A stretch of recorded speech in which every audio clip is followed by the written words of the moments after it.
Chào bạn quay lại với channel của mình. Ok, quay lại với game Auto Chef Movie nha. Ok, sau đây là chúng ta sẽ một con thầy tu một tiền. Xong rồi cái bộ thầy tu này nhiều bạn chắc là cũng chưa có biết chơi đâu. Thật sự luôn, bộ thầy tu này bây giờ nó chỉ dành cho eco thôi. Và một trong cái tình huống đặc biệt nào lắm thì chúng ta mới dùng bộ thầy tu này thôi. Chứ còn bây giờ gần như là bộ thầy tu này nó có một cái để triển khai cái vế đầu của nó hơi bị ấy một chút xíu. Cái vế đầu của nó là sao? Là số lượng con tướng của bạn á phải thấp hơn level của bạn. Nó nói vậy đi cho nó hiểu, là dễ hiểu. Thí dụ như bạn level 10 thì ở trong bàn cờ của bạn chỉ được có 9 con thôi. Bạn hiểu không? Là bạn level 10 thì trong bàn cờ của bạn chỉ được có 9 con thôi. Thì cái option đầu của nó đó mới được hiện thực hóa là sao? Là bạn thua bạn sẽ nhận được một bình máu. Một bình máu đó nó hồi 1 tới 5 máu. Và mình đã thử rồi, tỷ lệ ra 5 máu khá là ok luôn, chứ không phải như hồi trước. Không biết là do mình đỏ hay là do mình chưa trải nghiệm đủ nhiều, nhưng mà mình thấy nha, mình lấy được tầm khoảng 4 bình, 3 bình là hồi 5 máu, một bình còn lại là hồi 3-4 máu gì đó. Ở vậy tỷ lệ hồi máu rất cao. Tỷ lệ hồi máu rất cao, 4 máu 5 máu là khá là ngon nha bạn. Khá là ngon luôn. Giờ bạn thắng ra bạn thua gì đi thì tầm 10 máu hồi lại một nửa là tuyệt vời rồi. Đúng không? Hồi lại một nửa là rất là tuyệt vời, giúp bạn trâu chó hơn trong những cái con bài mà nó hơi đen. Cái bài của bạn hơi đen thì bạn có cơ hội làm lại được khá là nhiều lần khi bạn chơi cái con bài là 4 thầy tu. 4 thầy tu hoặc là 2 thầy tu gì đó tùy bạn. Nhưng mà cái nào cũng phải ít hơn số lượng level của bạn nha. Ví dụ bạn level 10 thì bạn phải có 9 con, 8 thì phải có 7 con, 6 thì phải có mấy là 5 con. Đó vậy đó. Thì nó mới kích hoạt cái giai đoạn đầu. Cái giai đoạn đầu là nó thêm bình máu nếu bạn thua. Còn 4 thầy tu thì sao? Thì nó sẽ biến một con đối phương thành của bạn trong một khoảng thời gian nào đó. Trong một khoảng thời gian biến một con đối phương, mà đa phần là biến một con có giá trị nha. Đó, nói vậy đi. Tại vì mình chơi 4 thầy tu dáng đó thì chúng ta có một cái Agency Ranger 3 sao của bên kia, biến nó trở thành của mình trong một lúc. Bạn nghĩ đi, một con Agency Ranger 3 bên kia nó bắn, trời ơi, nó bắn hơi bị cháy luôn các bạn. Bạn nghĩ đi, nó đứng ở giữa team địch mà nó bắn mà có đồ các bạn, là nó biến một con đó hoàn toàn trở thành của bạn luôn. Là đồ đạc đắt gì nó cũng trở thành của bạn hết. Đồ đạc đắt gì nó cũng trở thành của bạn hết luôn. Nó mà đỉnh. Nó thì đúng rồi. Và nó theo là kiểu giống như là nó có một option nữa là theo kiểu là mỗi quân red điều khiển một quân cục bộ có giá trị không cao hơn giá trị khi nó bắt đầu trận. Là kiểu giống như là tối đa là số quân cờ trên bàn cờ của bạn là có thể điều khiển là bằng cái số lượng level của bạn. Là kiểu giống như là bây giờ bạn mỗi con thầy tu sẽ điều khiển được một con. Nếu bạn đi 4 thầy tu nó có thể điều khiển 4 con, nhưng mà nó phải hội tụ đủ điều kiện là nó bằng với level của bạn. Ok. Thì nó sẽ hơi rắc rối một chút xíu, nhưng mà cái 4 thầy tu này chơi cũng rất là thú vị nha. Nhưng mà không biết giờ 4 thầy tu đi cái gì, nhưng mà đa phần nếu bạn đi thầy tu thì nên có con 5 tiền. 5 tiền để ít ra con đó nó gây đam nội tại. Rồi kết hợp với lại bảo thì chúng ta sẽ có một con cũng gọi là ổn để chơi. Ổn để chơi, có sát thương các thứ các loại. Nếu kết hợp thêm bảo hoặc là phép đó cũng rất là tuyệt vời. Rồi thêm vào đó nữa thì 4 thầy tu là như vậy đúng không? Rồi bộ một con nữa là đang được rất nhiều bạn nói ở trên kênh của mình là con máy bay. Con máy bay này thì nó bị bỏ cái chiêu cũ đi rồi, nó làm lại một cái chiêu mới. Cái chiêu mới này thì nó là không có bắn pháo nữa, nó không có bắn bơm, nó không thả bơm nữa, mà nó theo kiểu là nó trở thành một con đánh tay. Một máy bay bình thường nếu mà chúng ta chơi theo kiểu là mình lúc trước thì chúng ta có máy bay là máy bay thả bơm. Nhưng không, bây giờ chúng ta trở thành máy bay chiến đấu. là chúng ta không có thả bơm nữa, nhưng mà chúng ta bắn được, mà bắn rất đau nha. Mình đã chơi rồi, đưa đồ cho nó thì nó bắn cũng rất là tới công chuyện luôn. Tại vì con helicopter này á, thì nó sao, nó có bộ người lùn. Đúng rồi, bộ người lùn này thì sao, là càng xa bố mày bắn càng đau. Nó sẽ tăng phạm vi lên. Mà cái nội tại của cái chiêu của con này á, thì nó sẽ tăng phạm vi lên, phải không? Các đòn tấn công cơ bản á, thì nó sẽ tăng phạm vi tấn công lên, rất là ghê. Ở 1 sao bạn bắn được 4 mục tiêu. Con này không cần dùng nỏ thần nha, không cần dùng nỏ nha bạn, hoặc là súng. Ở 1 sao bắn 4 mục tiêu, ở 2 sao bắn 6 mục tiêu, ở 3 sao bắn 10 mục tiêu khác nhau. Tấn công là nó tăng cái tầm đánh lên 4 ô, và tất cả kẻ thù trong phạm vi đó sẽ là mục tiêu của bạn. Nếu như bạn ở 3 sao 10 con thì nó bắn, nếu mà toàn team của bạn á, của đối phương á, mà 10 con nằm trong tầm đánh của nó là nó đánh một phát thành 10 con. Kinh khủng chưa? Đúng không? Khi chọn mục tiêu của quân cờ nè, ở mục tiêu là sao, nó chọn cái mục tiêu xa nhất. Bị động của cái kỹ năng của nó là chọn mục tiêu xa nhất. Và con này á thì nó sẽ không có cái sử dụng mana, cho nên nó là một con đam carry dạng đánh tay thuần túy luôn nha. Đánh nội tại nó giống như là con Siren vậy đó bạn, giống như là con Siren vậy đó. Mà cái con máy bay này mà đi với chính Hunter đó nha, thì mình nói xong rồi bạn. Máy bay 2 này mà đi với chính Hunter đó nha, vô địch luôn. Mà nếu mà có con Trần Dần nữa là chúa tể của sát thương luôn. Là chúa tể của sát thương luôn. Tại con máy bay này ở 2 sao là cái lượng đam nó lên tới cũng khá đó bạn. Cũng khá đó, mà nó bắn rất nhiều mục tiêu nha. Và nó không cần dùng súng hoặc là nỏ thần. Bắn là tới công chuyện luôn nha bạn. Bắn là tới công chuyện luôn nha. Đó, thấy không? Cho nên con máy bay này nếu bây giờ đi là phải full sát thương. Tất cả những gì bạn có bạn cứ đưa full sát thương cho nó. Xong rồi nếu mà được thì kết hợp người lùn vô. Đi kết hợp người lùn vô rồi thêm Hunter cũng được. 6 Hunter, 9 Hunter, cái gì đó không cần quan tâm. Có Hunter là thấy ngon rồi. Máy bay này là một con đam carry thuần túy, thì nó có thể sử dụng trong rất nhiều bộ khác nhau nha bạn. Rất nhiều bộ khác nhau. Thí dụ một bộ Hunter là nó gọi là nó bình thường đúng không? Máy bay này bây giờ bạn chơi Knight bạn để máy bay vô cũng được. Knight bạn để máy bay vô đi, máy bay nó chỉ cần đưa full đồ đam cho nó thôi, nó bắn là cũng đã cháy rồi. Nó bắn là đã cháy rồi. Tức là đưa cái đội hình nào mà cần sát thương á, tay á, đưa con này vô khá là ngon. Nhưng mà mình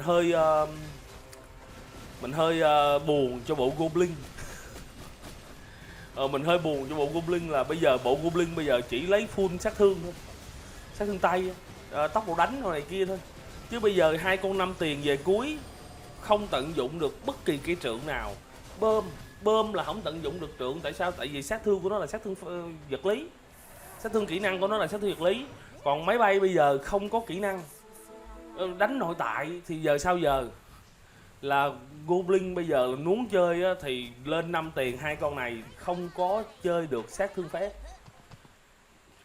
Như vậy thì nó sẽ bị một vấn đề đó bạn, là Goblin giờ 5 tiền chưa chắc bạn đã thắng được người ta nha. Bạn đánh tay bạn chưa chắc bạn thắng được người ta đâu. Cho nên là Goblin là cũng thà chơi sát thương phép. Máy bay thả bơm nổ 2 phát hồi đó đi rất là ngon luôn. Rất ngon các bạn, mình nói lại là một lần nữa là ok, rất ngon. Nhưng mà máy bay bây giờ đánh sát thương tay kiểu này á, chưa chắc gì bạn đã ăn được người ta. Cái lượng sát thương bạn đâu có dồn hoặc là sốc đam giống như kỹ năng thả bơm được. Bạn cũng phải chờ, bạn nghiệp bắn từ từ thì nó tạch thì nó cũng phải nó gây sát thương từ từ. DPS theo thời gian, DPS đam theo thời gian, đam per second. Không thể nào mà nó dồn đam giống như bơm nó nổ win một cái là có thể chết 1-2 con rồi, win một cái nữa là chết 2-3 con nữa rồi, là thấy là bên kia là không còn sức sống rồi. Còn máy bay bây giờ thì mình rất tiếc cho bộ Goblin. Mình là một fan, là một thằng mà chơi Goblin, mình nói thiệt là rất là đam mê. Nhưng mà phải nhận định rõ là sao, lúc trước update á, con bơm không nhận được sát thương kỹ năng nữa là mình thấy là hơi tiếc rồi. Bây giờ là thật sự luôn là khá khó khăn cho bộ Goblin. Dù bạn có lên được 5 tiền, dù bạn có lên được nha, nhưng mà chưa chắc gì bạn đã thắng được người ta. Thì cái đó là phải gọi là sao, chúng ta phải hiểu được là sao. Nói chung á là chỉnh sửa thì bây giờ làm gì vậy? Thí dụ như nhà phát hành nép con tướng đó của yêu thích của bạn đi, rồi bạn làm gì nó? Thì bạn phải tập làm quen, tập chấp nhận là bây giờ tao không chơi được mày nữa, hoặc là nếu mà tao có chơi được mày thì lên tới đây tao phải suy nghĩ cách khác. Suy nghĩ cách khác chứ bây giờ mà đâu gọi là sao, đâu có trách gì được bạn, trách gì được gì không nói giảm hành. Cái đó là sao, luật chơi, luật chơi là người ta đưa ra, mình phải theo cái đó, mình cố gắng tìm được cái cách chơi tốt nhất thôi. Giống như hồi trước các bạn có coi đá banh, ông nào coi đá banh thì biết, hồi đó mình coi đá banh xong cái lúc mà mới áp dụng va trong ngoại hạng Anh, nó coi nó buồn ngủ vãi đái luôn. Thật sự luôn, lúc mà va nó còn mà chậm á, là trọng tài ra coi lâu như chó, coi đi coi lại, rồi thổi cái này xong coi lại 2-3 tình huống nữa, lâu kinh khủng khiếp luôn.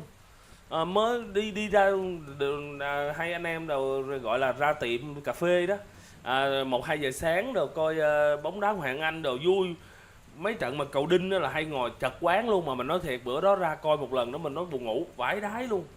Thì ai cũng tới lúc chắc va thì sao, thì cũng ngồi xem á, đâu có hò reo mẹ gì, thường vô là ta la lên rồi.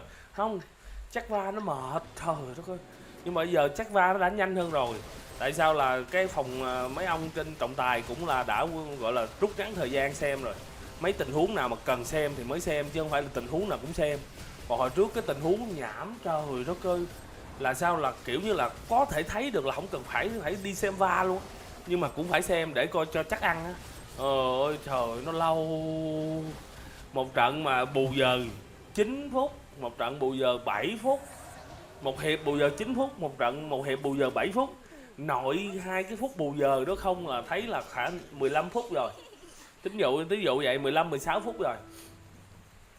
15-16 phút rồi đi là coi một cái trận đấu hồi trước là 90 phút.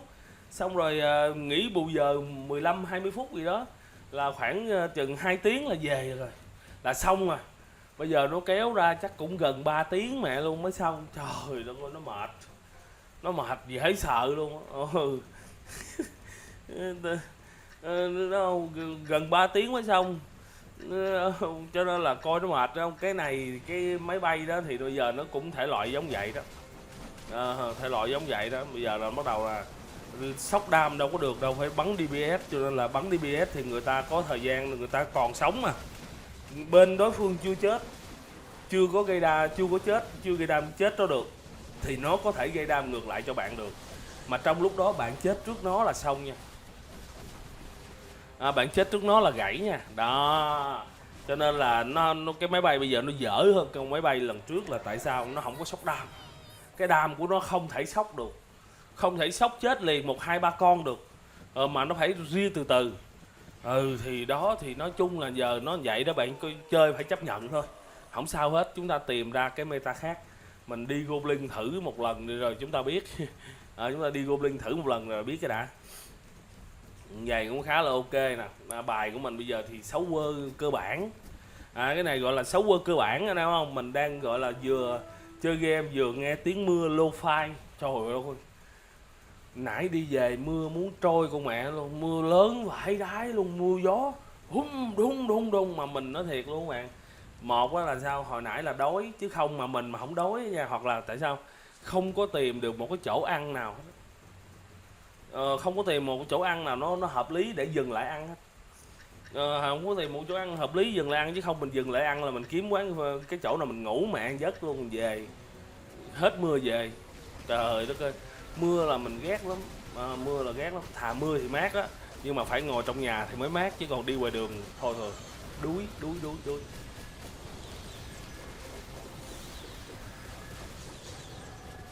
Ok, ok. Trời, bài quơ mà cũng xanh dữ chứ bộ.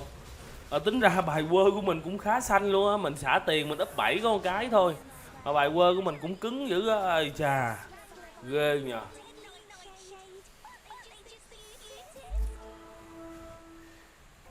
Hai con phô lên đây nó không lên 2 sao hay sao á, nghe nó hơi tù tù kiểu gì vậy không?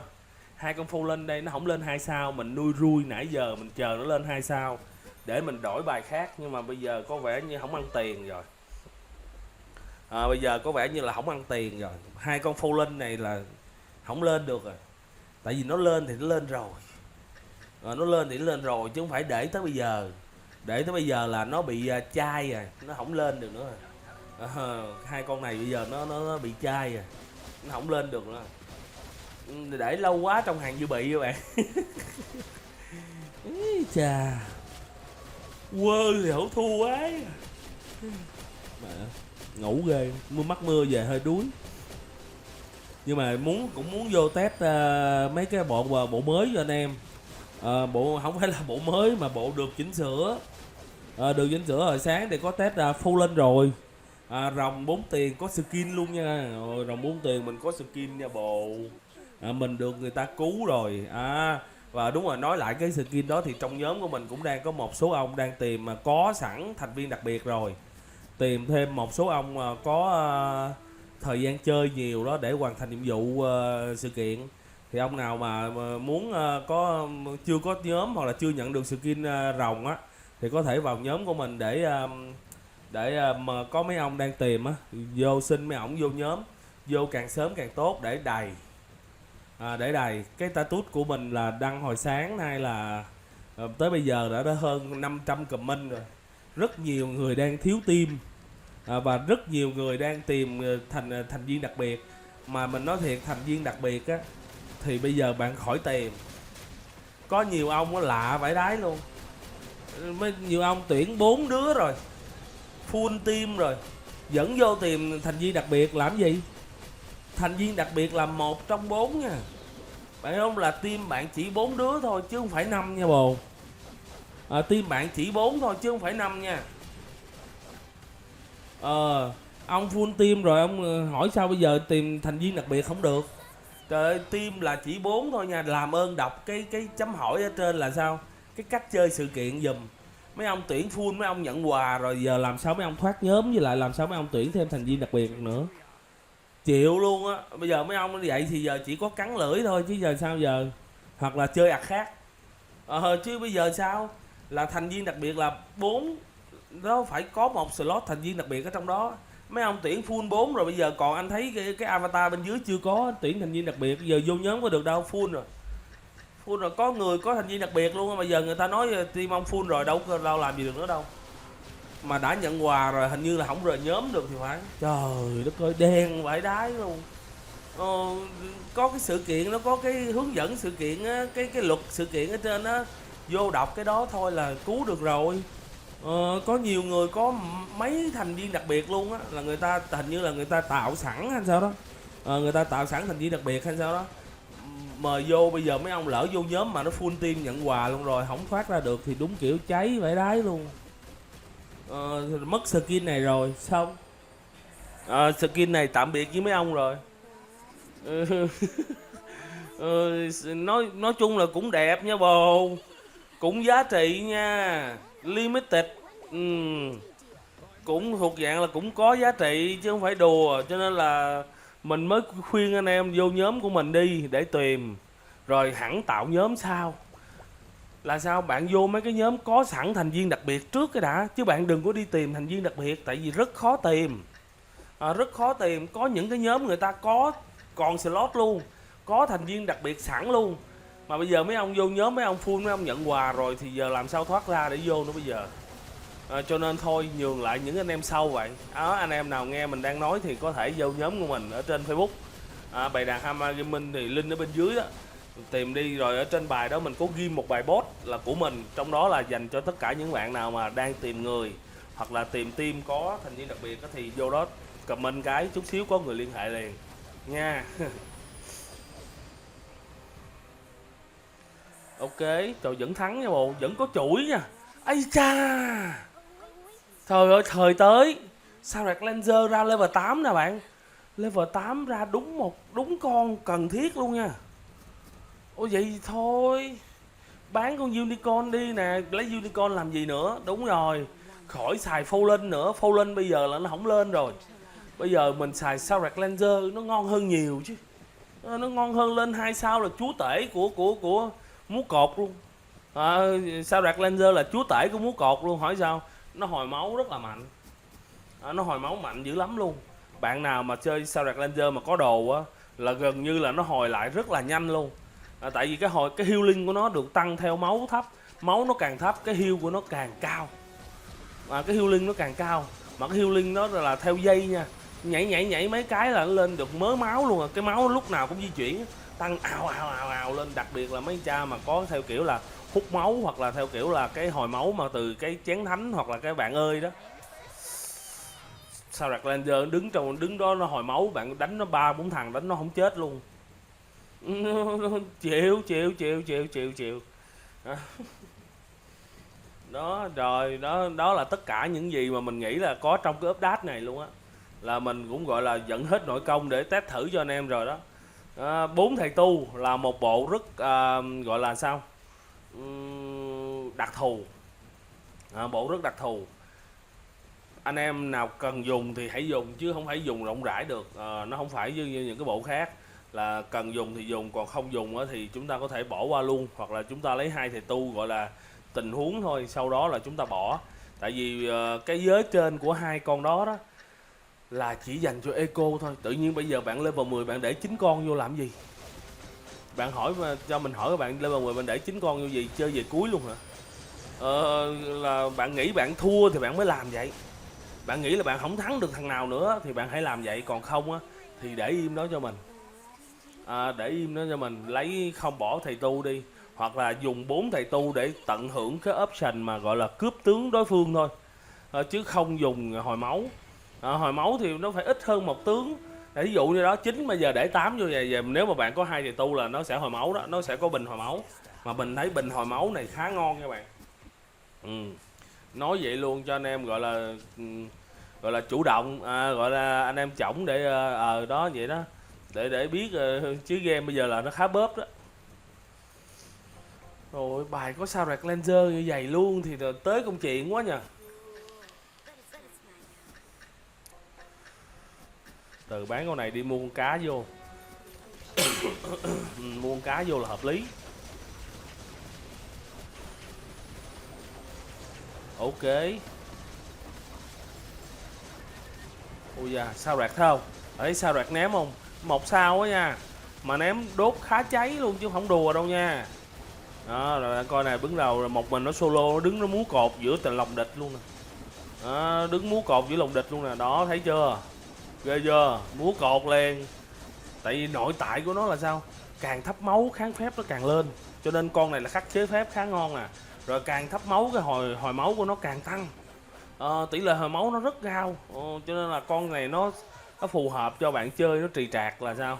Là tao lên con này xong tao để im đó, một mình nó chấp 3 chấp 4 gì đó tùy bạn. Ok, lấy búa xét là chắc rồi.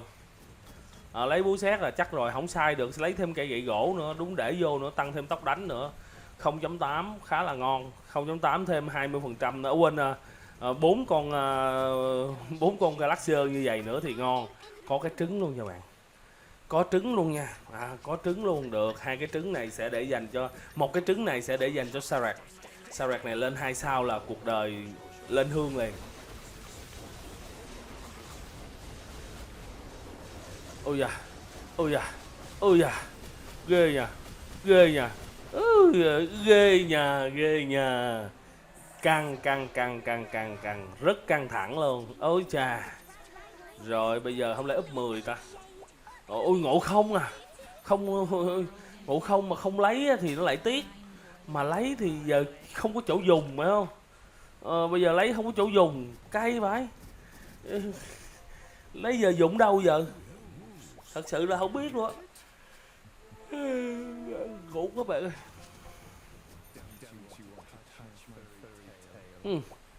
Berserker nữa, Berserker dữ vậy. Berserker dữ vậy, Berserker nữa luôn. Khoan đã, có cái gì nó sai ở chỗ này bạn ơi. Berserker này 3 sao rồi.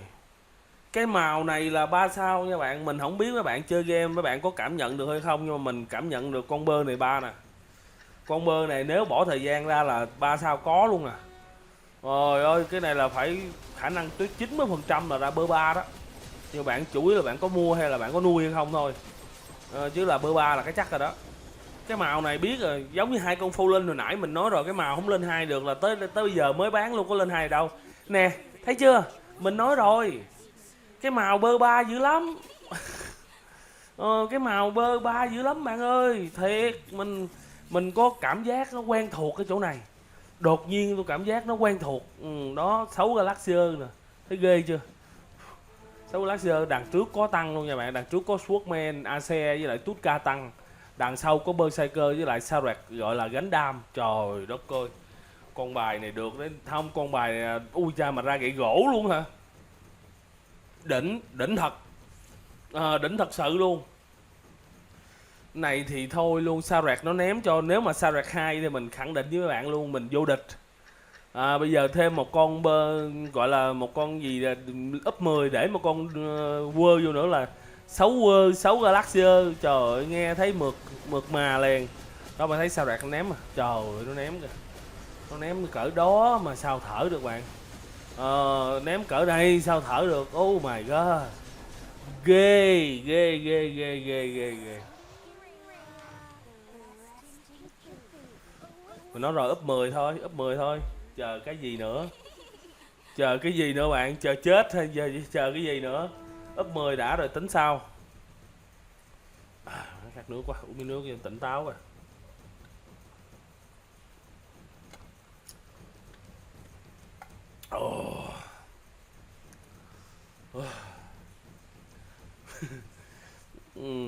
Bữa nay mưa to phải, mưa mà gió đó các bạn, gió mà kiểu giống như mẹ sắp bão tới nơi luôn. Mấy này mà giờ mình lên Đà Lạt chắc là trôi mẹ xuống dưới luôn, Bảo Lộc luôn. Nghe nói Đà Lạt bạn mình mới đi về nghe nói ngập dữ lắm. Thôi thôi, mà Đà Lạt mà ngập thì thôi bó tay, chịu gì nổi bạn. Đá ma pháp trời, rớt đồ kiểu quần què gì đấy. Thôi tha tao, cho tao đồ đi, trời giữ chuỗi được luôn nha bạn.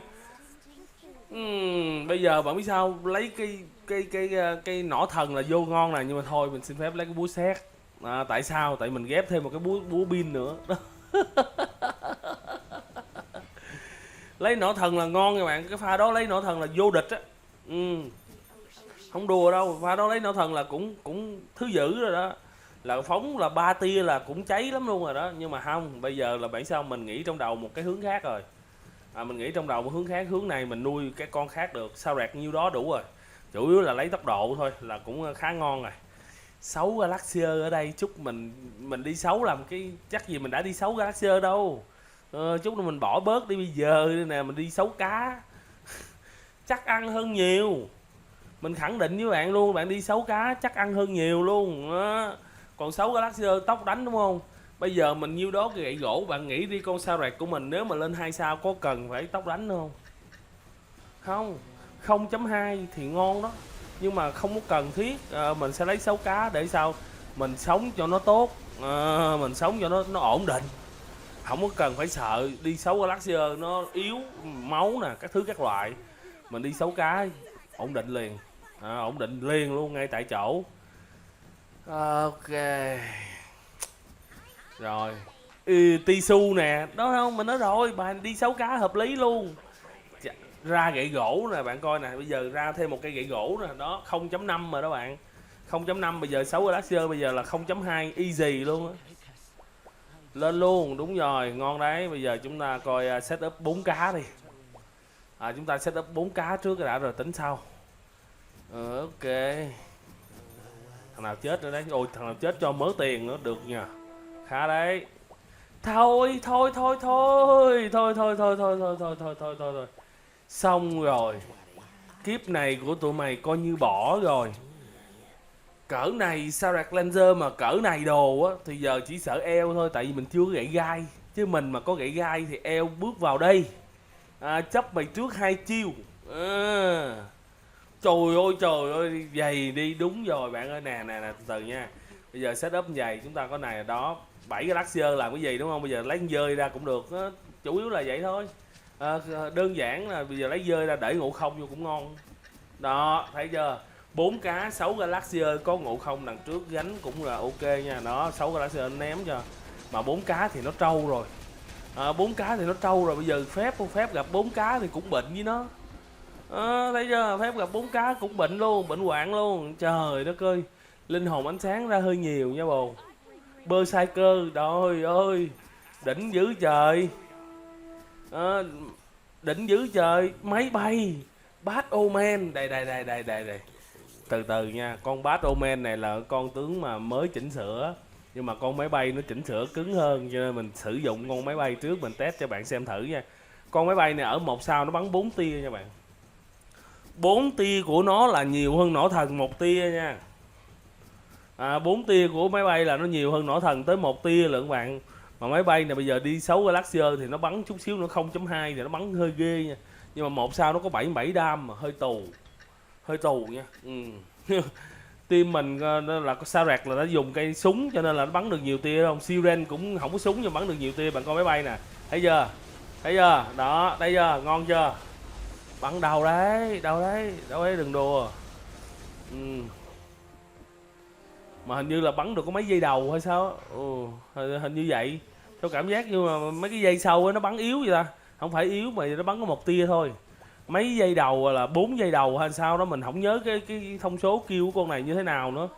Hình như là kích hoạt xong là mấy giây đầu là nó bắn mấy tia đó, là gây sát thương xong là nghỉ. Trời ơi, thầy tu à, thôi.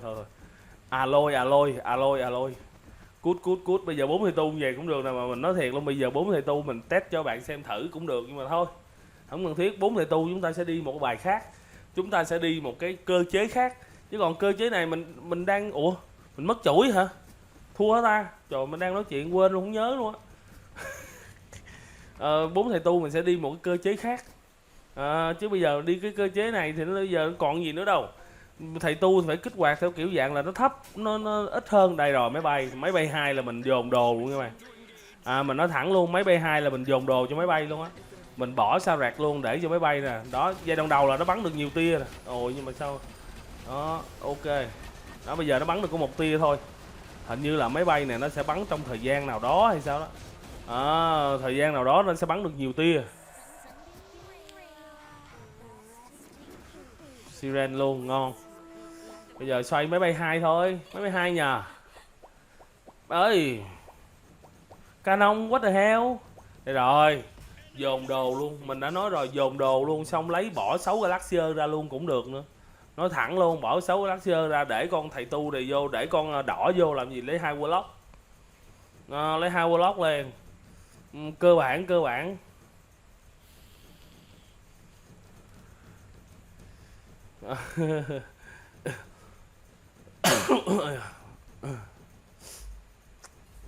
nước rồi, ho quá ta.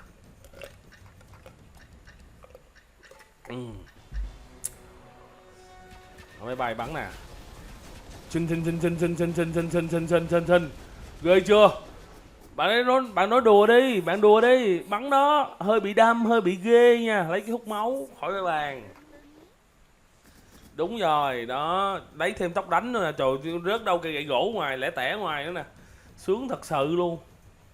Đó, bạn thấy không? Cơ bản thôi. Bây giờ mình lấy trần dần. Mình bỏ bộ Galaxier luôn, mình lấy trần dần, mình bỏ trần dần vô, chúng ta sẽ có 2 người lùn. 2 người lùn lúc đó thì bạn biết rồi đó, người lùn thì sao?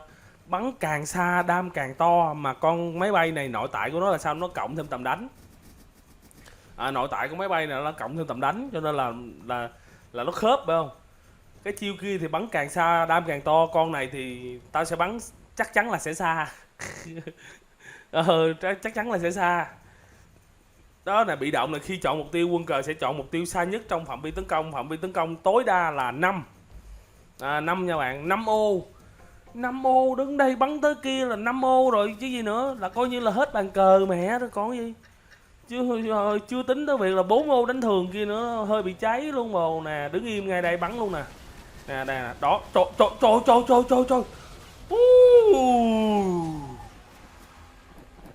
Ghê vậy ba, trời ghê vậy, đỉnh dữ vậy trời.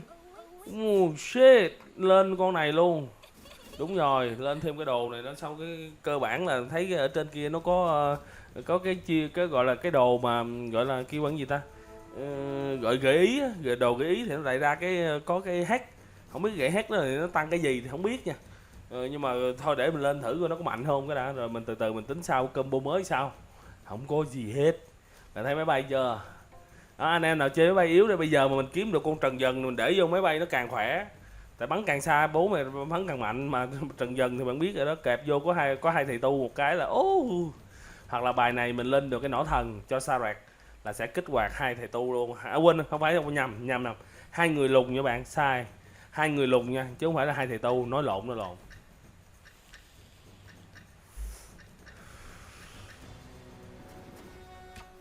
Nè bắn nè, kinh. Ui, đam cũng được đấy, đam cũng ra gì đấy, 10.000 thôi, 10.000 đam bắn tay bồ, bắn tay 10.000 đam, không đòi là bơ ba này thấy chưa, mình nói rồi con bơ này 3 sao, rồi hết hồn. Trời đất ơi, lấy cái giáp mình đưa cho con Tisu, lấy cái này vô bắn cho nó khỏi né. Thêm tốc đánh là tốt, bây giờ lấy cho Trần Dần đi. Đây rồi, lấy con sao đạt Ranger ra, lấy con 5 tiền ra để này vô nè, chấp nhận lấy 4 Galaxier thôi, không cần lấy nhiều đó, chấp nhận luôn. Để con này vô thì chúng ta sẽ có thêm đó 4 Galaxier, có 2 Warlock nữa, có hút máu. Team này ok luôn, team 444 4442 4442 là 64 là 14 nè. Máy bay đứng trong góc nó bắn cho bạn coi nè, máy bay đứng trong góc nha bạn nè, bạn coi máy bay đứng trong góc nè, tỉa tới đâu luôn bạn nè, tới đâu luôn nè, đó nè, chạy đi bồ, đó chạy đi nè, đó khi mà đã bắn được rồi thì chạy đâu. Xin lỗi nha, đã bắn được rồi thì bạn chạy đâu. Đất ơi, cỡ đó mà bạn đùa với máy bay hả bạn, máy bay đỉnh vãi. Không, nói chung là đổi lại thì nó không bằng lúc trước và dồn đam, nhưng mà nó sẽ sử dụng được trong nhiều bộ hơn chứ không phải là chỉ sử dụng cho bộ Goblin hoặc bộ phép nào đó. Đó bạn không? Con máy bay này mà hồi trước đi bộ phép cũng khá ngon, tại cái chiêu nó hơi to đó. Bây giờ thì nó bây giờ thuần tí là một con sát thương thôi. Con này mà đi Hunter rồi đúng kiểu là cháy luôn, 6 Hunter kẹp máy bay xong, khỏi nói nhiều. Miễn là có kích hoạt người lùn là sao, đi team nào cũng phải kẹp người lùn vô, con máy bay này sẽ là rất là ngon. Đứng im đây thôi là bắn đủ rồi bạn. 5 ô thì chắc chắn là tới, cỡ nào cũng tới. 5 ô là chắc chắn tới nè, đó bắn nè, đó chạy đi bạn nè, chạy đi bạn, chạy nữa đi, chạy đi, trời đất ơi, vậy sao, dữ vậy sao, tiện luôn. Ok anh em đang xem, để lại cho mình một like. Ai chưa bấm nút đăng ký thì bấm nút đăng ký ủng hộ channel mình nhớ, comment bên dưới em sẽ được thả tim tham gia nhóm bài đàn Hama Gaming trên Facebook để trò chuyện với tất cả mọi người nha. Rồi chào mọi người, cảm ơn các bạn đã đăng ký hội viên kênh mình, và những bạn nào chưa đăng ký hội viên thì có thể ủng hộ mình một đăng ký hội viên nha. Rồi vào nhóm của mình để tham gia sự kiện nha, rồi ủng hộ kênh mới của mình là Hama, bạn có thể lên YouTube tìm Hama G 2023 nha, là sẽ ra nha bạn. Cảm ơn mọi người. Chúc mọi người một buổi tối vui vẻ, chúc mọi người ngủ ngon nha. Bye bye mọi người.